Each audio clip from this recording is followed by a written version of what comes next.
Houve vários contratempos logísticos, já começou efetivamente, começou há poucos minutos. Aníbal Pinto começa então agora a depor, e os constrangimentos, o primeiro teve a ver com a sala, que era muito pequena.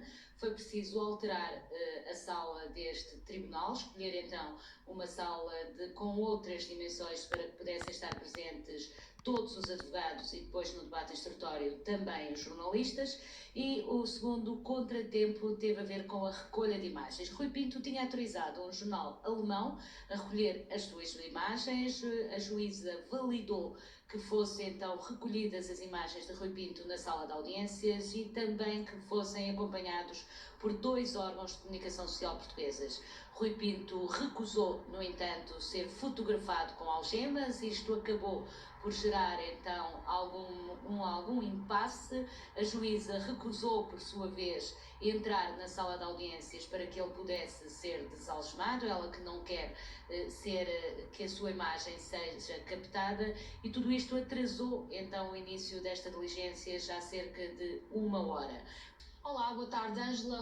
Aliás, Aníbal Pinto tem estado a dizer que é inocente, que não tem qualquer ligação com aquilo que lhe é imputado na acusação. O Ministério Público alega que, juntamente com Rui Pinto, tentaram extorquir entre 500 mil a 1 milhão de euros ao fundo da DOIAN para travar as publicações que Rui Pinto, como informante, fazia chegar ao site Football Leaks.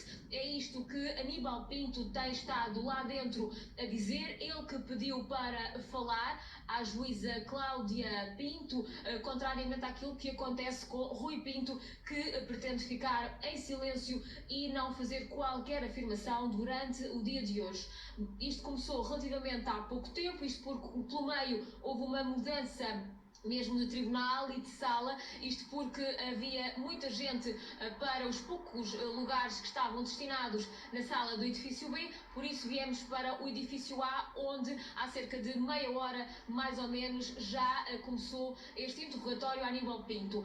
Eu dizia há pouco, num direto anterior, que tínhamos tido a informação de que haveria espaço para fotografar e filmar Rui Pinto no início desta diligência, mas isto acabou por não acontecer, isto porque Rui Pinto recusava ser fotografado de algemas, ele que está em prisão preventiva, recusava ser fotografado de algemas, pediu à juíza para que tirasse as algemas para que fosse fotografado. O pedido não foi aceito, por isso ficámos sem esse registro de Rui Pinto no interior deste tribunal no primeiro dia da fase de instrução. Ele que chegou numa carrinha da PJ, ele está há cerca de 9 meses detido preventivamente na cadeia anexa à Polícia Judiciária e, portanto, há vários meses que não temos registro da imagem de Rui Pinto. Acompanhámos o pirata informático em Budapeste quando foi detido e quando foi presente a primeiro interrogatório judicial. Também acompanhámos depois a chegada a Portugal, na companhia dos inspectores da Polícia Judiciária, ao abrigo desse mandado de detenção. Agora há muitos meses que não vemos o rosto de Rui Pinto. Ele tinha dado indicação e autorização para que fosse fotografado e filmado, não só pelos órgãos de comunicação social portugueses, mas também estrangeiros. Isso acabou por não acontecer. Já começou o debate instrutório, já está a Procuradora da República a falar e pede que Rui Pinto seja julgado nos exatos termos da acusação pública, ou seja, que o processo vá a julgamento por 147 crimes. A primeira questão aqui discutida foi o alargamento do mandado de detenção europeu. Diz então a Procuradora, e estou a ler porque temos uma segunda equipa de reportagem, Débora Carvalho, dentro da sala de audiências, que nos dá conta então de que este mandado cumpriu a lei, os crimes foram cometidos em Lisboa, diz a Procuradora, e Portugal era competente para pedir o alargamento deste mandado. A resposta tinha que ser dada pelas autoridades húngaras e assim foi feito. Foi autorizado, portanto, diz então o Ministério Público que não há qualquer nulidade. Diz mais, diz que também não é possível perceber-se sequer o número de vezes que Rui Pinto cometeu estes crimes de acesso ilegítimos. Sabe-se efetivamente que acedeu a determinadas pessoas, não se sabe quantas vezes, se diariamente, se várias vezes ao longo do dia. Diz também, relativamente a Rui Pinto, a Procuradora, que para além da intermissão, Rui Pinto visualizou e guardou a informação que recolhia e que, por isso mesmo, tem que ser pronunciado nos exatos termos da acusação.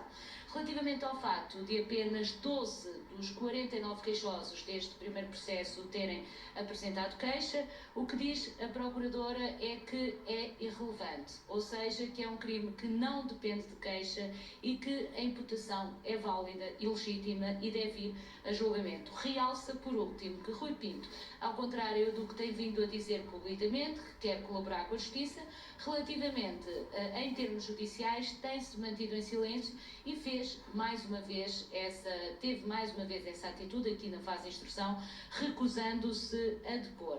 Relativamente a Aníbal Pinto, também a Procuradora pede que seja pronunciado nos exertos termos da acusação. Diz então que Pedro Henriques, o advogado da Doyen,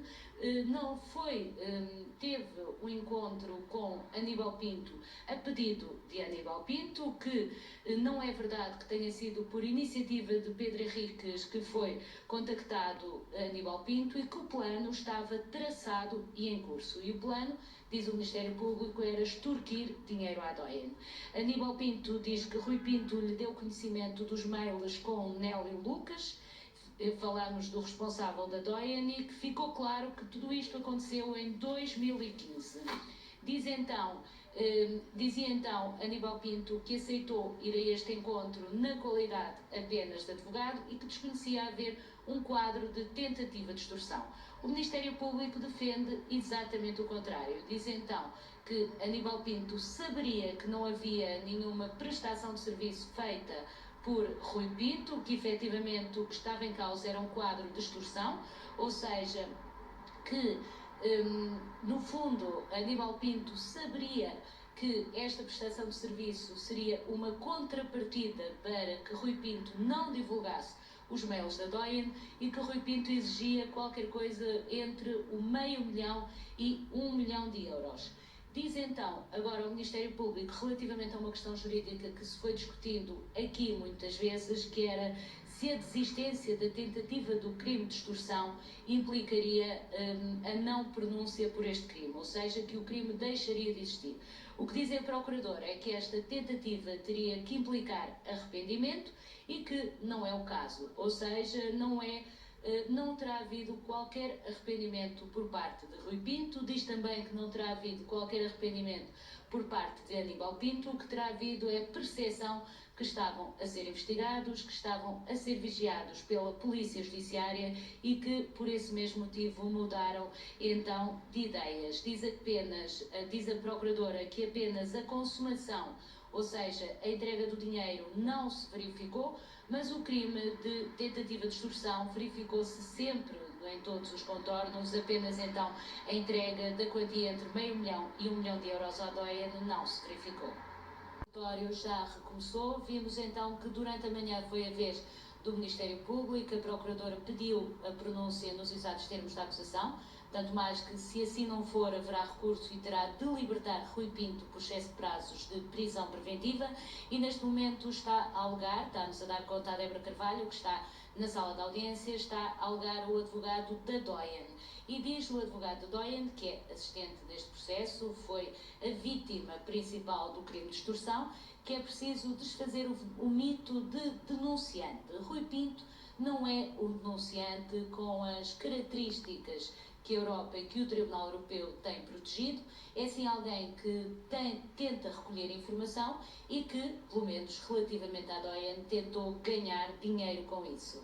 Diz então este advogado que todos nesta sala podem ter os computadores alvo de ataque de Rui Pinto e é preciso que a Justiça tenha essa consciência. Que o objetivo de Rui Pinto, aliás, nunca foi então um objetivo nobre de denúncia, foi sim um objetivo de chantagem, que queria entre €500.000 e €1.000.000 para não divulgar os segredos do fundo Doyen, do fundo e também os segredos relativos aos contratos que envolviam o Sporting Clube de Portugal. Diz que Rui Pinto lhe disse que demorou muito tempo a recolher a informação.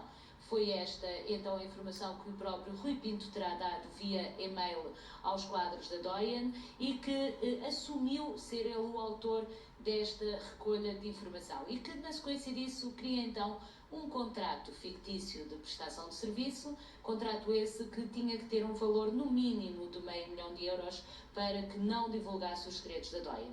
Diz então a Doyen, conforme dizia, que é preciso desfazer este mito de que Rui Pinto é um denunciante. Aliás, a Procuradora também o tinha dito por outras palavras, lembrando que Rui Pinto, que se tem desdobrado em entrevistas públicas, dando conta de que está disponível para denunciar uma série de esquemas criminosos, tem escrito, aliás, inclusivamente na sua página do Twitter, também isso, do que está disposto a denunciar redes criminosas, mas quando chega aqui às fases judiciais permanece em silêncio. Também o fez durante o inquérito, nas várias vezes que foi ouvido pela Polícia Judiciária, e voltou a fazê-lo agora na fase de instrução, quando disse que não queria falar. Aníbal Pinto ainda pediu que Rui Pinto fosse inquirido, o hacker disse que não quer prestar declarações.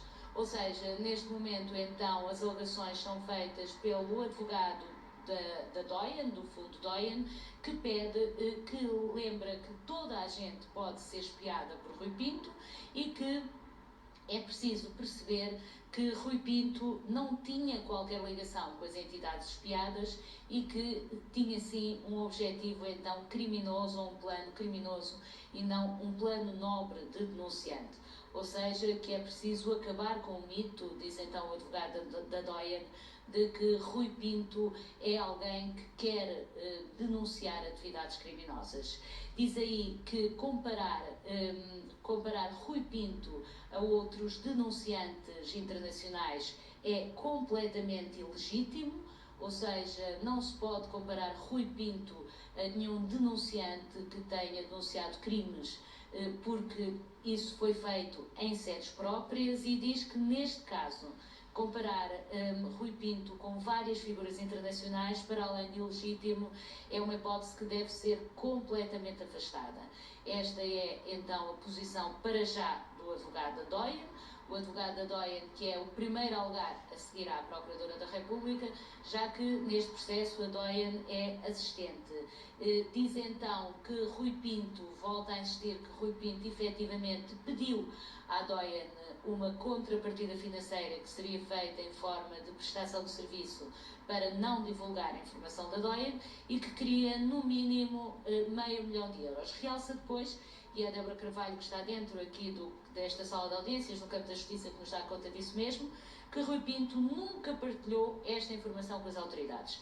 Aliás, esta tem sido também uma das questões que tem batido o Ministério Público. Rui Pinto tem dito muitas vezes publicamente que está, por exemplo, a colaborar com várias polícias europeias, designadamente franceses, belgas, também alemães, mas de facto neste processo não há nenhuma informação concreta, ou seja, não há nenhum documento expresso destas autoridades no sentido de dizer que precisam da colaboração de Rui Pinto. Diz então este advogado da Doyen que o caso da Doyen é diferente dos restantes, por exemplo, da intromissão que foi feita aos servidores de João Medeiros, da PLMJ, ou seja, do escritório de advogados onde estavam um dos advogados que defendia o Benfica, porque nenhum destes Rui Pinto pediu dinheiro para não divulgar a informação. E que no caso da Doyen fê-lo, efetivamente, por isso o crime é mais grave, não é apenas a intromissão e a violação destes dados informáticos, mas é também a tentativa de extorsão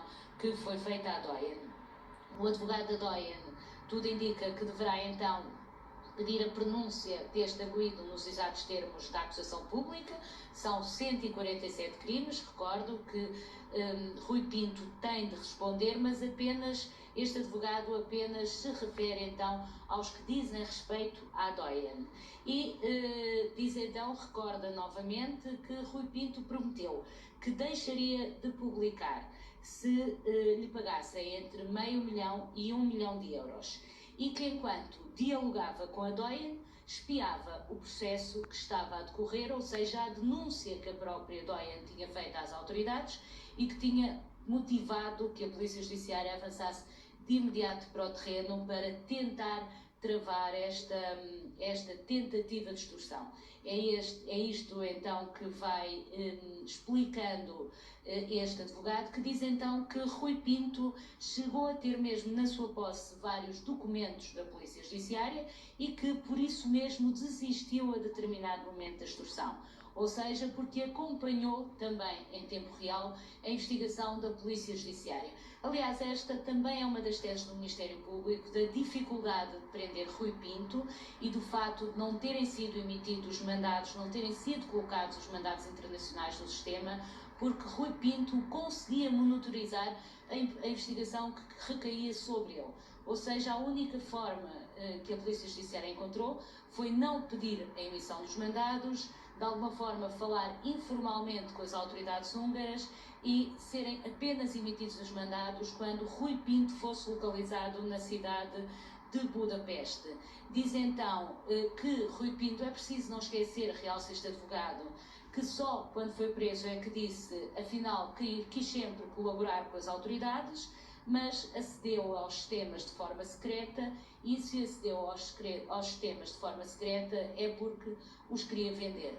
Ou seja, o advogado Adóian o que diz é que não acredita nesta postura que Rui Pinto agora quer assumir, ou seja, de que foi um denunciante, de que deve ser protegido enquanto denunciante, no quadro da lei europeia, mas sim alguém que acedia de forma secreta, que monitorizava a investigação contra ele e que tentava vender esta informação. Estas alegações começaram então há poucos minutos, agora durante a tarde. É a Débora Carvalho que está-nos então a dar conta ao segundo do que se passa aqui no Campos da Justiça.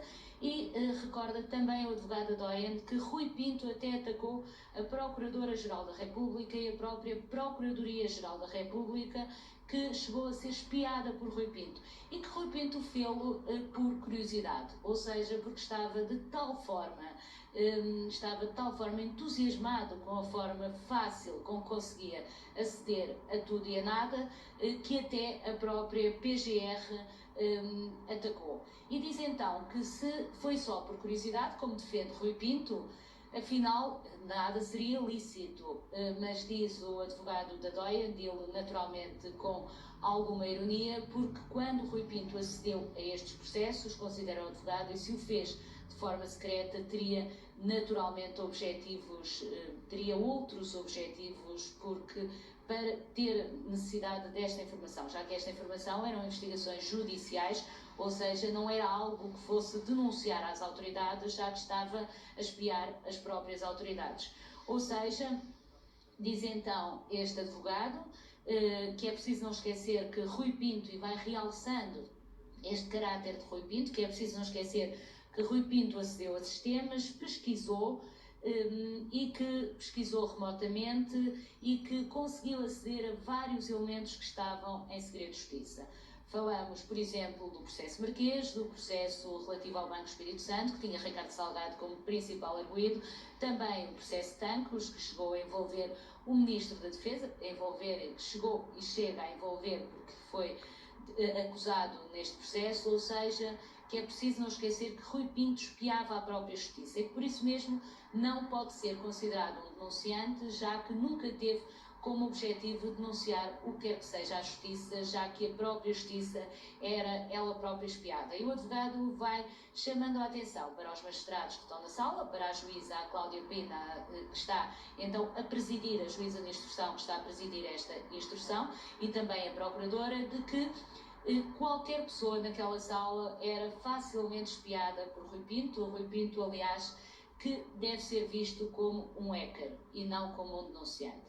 Ou seja, o que diz é, olhando para Rui Pinto, é que Rui Pinto é um hacker, não é um denunciante, é alguém que cometeu crimes e que não pode ser visto como alguém que quer de alguma forma moralizar o futebol, já que não deu nenhuma das informações de corrupção que eventualmente obteve às autoridades judiciais. Recordo, por exemplo, que ainda recentemente Rui Pinto disse que tinha provas de envolvimento de vários quadros do Banco Espírito Santo numa fraude milionária ao Banco Espírito Santo, mas não forneceu qualquer elemento às autoridades. Isso também foi já realçado pela Procuradora ao fato de Rui Pinto, nos tribunais, manter-se em silêncio, aliás, como se manteve hoje. O que o advogado Adóian vai então dizendo é exatamente isso, que Rui Pinto deve ser visto na qualidade que ele é e na sua qualidade é efetivamente